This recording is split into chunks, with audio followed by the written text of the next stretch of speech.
Okay, so we really need those animals. They've evolved together with biodiversity. They've evolved over literally 300 million years with those plants. And at some point in time, we took those wild animals and we domesticated a few, and we've changed the management. We don't need to change the animal. We need more animals. I drive around a lot of Australia and I see literally kilometers after kilometer of grey oxidizing grass that desperately needs to be pushed down into the soil to allow that nutrient, that carbon, to go back into the soil. Because if it's left standing and we see it starting to turn grey, it's a clear indicator that that nutrient and that carbon is going back into the atmosphere.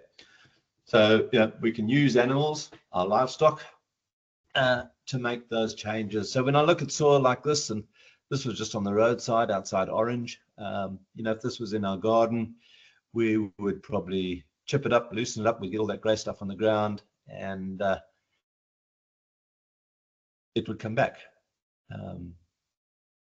Can we do that with livestock? Absolutely. And you might want to chuck a bale of hay in there, or you might want to, get the dogs to get them to mill around in there, or just bunch them with a temporary fence.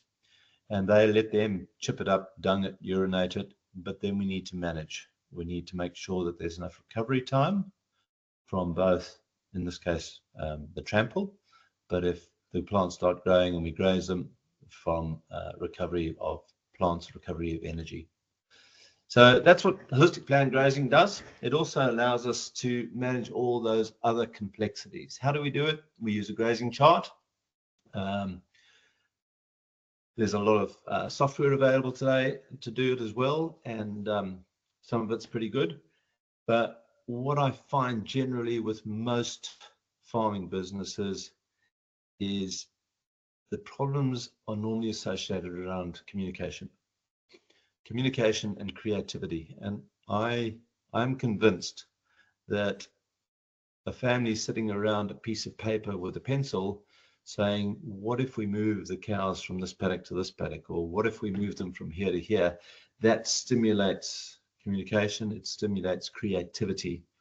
Where often I find one person pushing buttons on a computer, that tends to shift our thinking towards logic. 1 + 1 is 2. And our creativity drops, but also often it's not a good communication tool. That's just my personal opinion. Lots of people are using software and having great results with it.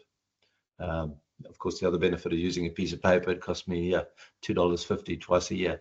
So huge benefits of a piece of paper. And again, gives us the opportunity to literally put down all those other factors. When you're away on training, I've got a Y chromosome, so I always forget my wedding anniversary. But ever since I've started putting my wedding anniversary on my grazing chart, I've never forgotten it. My kids' birthdays are all on my grazing chart, and a lot of other information. Rainfall goes in the grazing chart. When certain flowers come out in the paddock, when certain trees come into bloom, just about anything you can think of that might be important, you can pop it down on the grazing chart, as well as all the calving, processing, branding, weaning, all of those factors. In central Queensland, we put down all our machinery. So again, when the bulldozer got serviced, when the utes got serviced, when the 4x4s got serviced, every member of staff had a row on the grazing chart.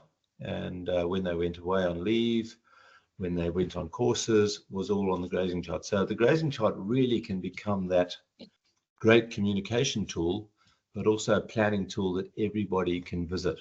If you put it up in the workshop, the whole team, the whole family, all your employees can actually see what is going on the farm. So it's just a fantastic tool, and for $2.50 or whatever, you can get them printed off at Officeworks.